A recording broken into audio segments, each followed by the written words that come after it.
અત્યારે ગામડાના માહોલ, ખેતી, ખેડૂત, પશુપાલક, માલધારી અને મજૂર વર્ગ છે તે ફર્સ્ટ પ્રાયોરિટી છે તે આમ આદમી પાર્ટીને આપે છે.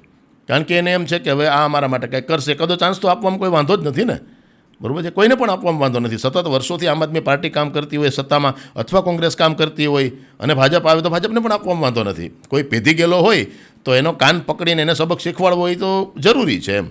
તો અત્યારે ભાજપ છે એનાથી થોડાક આપણે બધા એટલા અકળાઈ ગયા હોય અને કોંગ્રેસને તો એને આપણે ચાન્સ આપી દીધો, તેને કંઈ કર્યું નહોતું અને પાછો કોંગ્રેસમાંથી પલટીને પાછા ભાજપ પાસે ગયા હતા. અને પાછી જો આમ આદમી પાર્ટી એવી છે, એક્ટિવ છે, એગ્રેસિવ છે, વિધાઉટ એની પાવર પણ એને એના અમુક કામ કરી બતાવ્યા છે. સત્તામાં ન હોય એટલે વિધાનસભાની અંદર અમુક નિર્ણયો, અમુક ઠરાવો કે અમુક પોલિસી ચેન્જ કરવાની હોય ન થાય, બરાબર છે. એમ કે ખેડૂતોના ભાવ કેમ ન અપાય, વિધાનસભામાં તો ધારાસભામાં તો એ બેઠો છે, પણ ન, એ પોલિસી ચેન્જ કરવાની વાત છે. એટલે કોઈ એક બે વ્યક્તિથી ન થાય, પણ બીજાને વિરોધ શાસક પક્ષમાં છે ને દોડતા કરી દીધા.